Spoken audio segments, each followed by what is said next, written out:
அதால் பால்கனியில் கொஞ்சம் பூக்கண்டுகள் நட்டு கொண்டு இருக்கிறேன். முதலே வேண்டி வச்சிருந்த பூக்கண்டுகள்லாம் இதெல்லாம் வெதர் சரியில்லாதால் நட முடியலை. மண்ணையும் வேண்டிட்டு இப்போ அந்த வேலை செய்து கொண்டிருக்கிறேன்.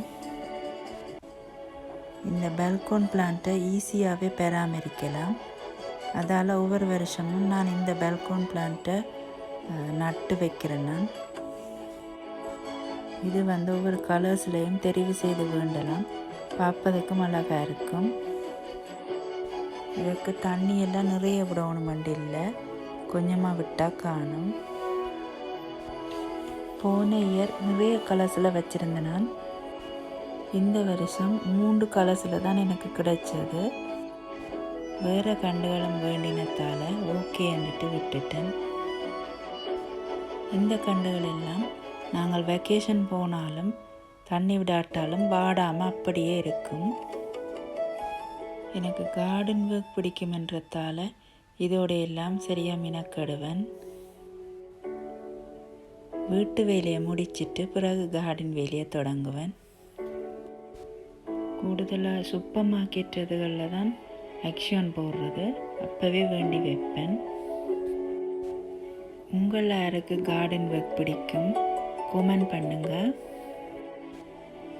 எனக்கு சின்ன வயசுல இருந்தே இந்த ஒர்க் ரொம்ப பிடிக்கும்.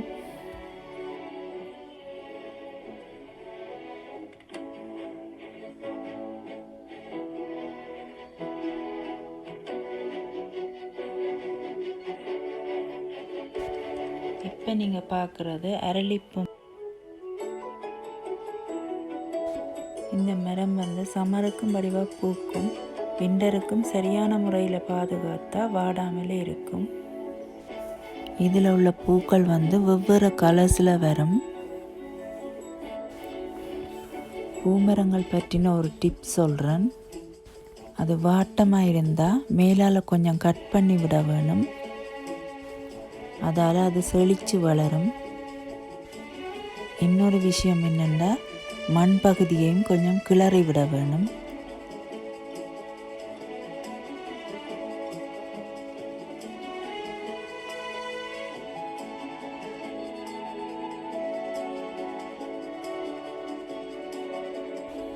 இது பற்றி உங்களுக்கும் ஏதாவது தெரிஞ்சால் நீங்களும் கமெண்ட் பண்ணலாம்.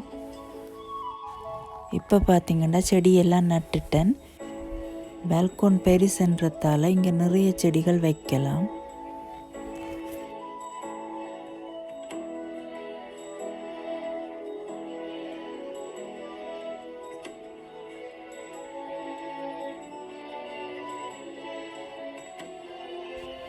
செடியில் பூச்சி தாக்குதல் இருந்தால் அதுக்குரிய ஸ்ப்ரே இருக்குது, அதை ஸ்ப்ரே பண்ணி விடுறது நல்லம். இது நான் வச்சிருக்கிற சின்ன துளசி செடி இப்போ தான் துளிர் விட்டு கொஞ்சம் வருகுது. போன சம்மருக்கு வச்சது தான் திருப்பி உள்ளே வச்சுட்டு இப்போ வெளியில் வச்சிருக்கிறேன்.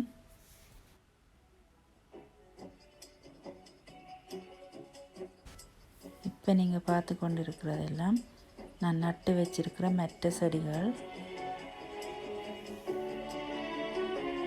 இது செம்பருத்தி மரம் இந்த நாட்டில் இருக்கிறது.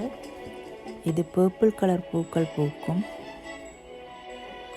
அதுக்கு பக்கத்தில் இருக்கிற செடி செவ்வரளி பூ மரம். இந்த மரத்தின் பூக்கள் சிவப்பு நிறமாக இருக்கும்.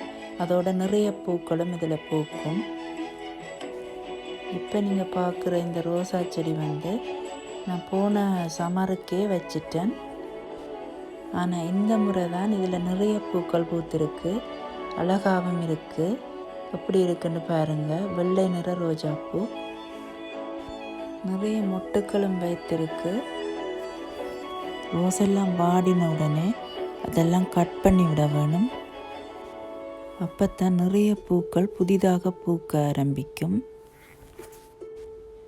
டின்னருக்காக உளுந்து தோசை செய்து கொண்டிருக்கிறேன். இதுக்கு ஆயில் சரியான குறைவாக தான் யூஸ் பண்ணுவேன், ஏனென்றால் அது ஹெல்த்துக்கு நல்லது. இதுக்கு சீசாம் ஆயில், அதாவது நல்லெண்ணெய் யூஸ் பண்ணலாம். நெய் கூட சிறிதளவாக யூஸ் பண்ணலாம்.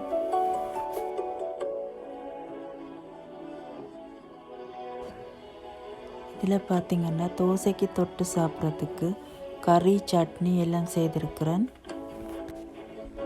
தோசை எல்லாம் சுட்டு முடிச்சாச்சு. இப்போ டின்னர் ரெடி ஆயிட்டுது.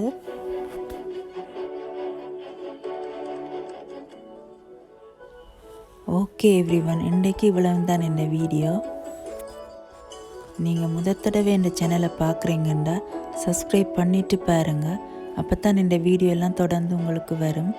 அதோட எனக்கும் ஒரு சப்போர்ட்டாக இருக்கும். மீண்டும் அடுத்த வீடியோவில் உங்களை சந்திக்கிறேன். பாய்.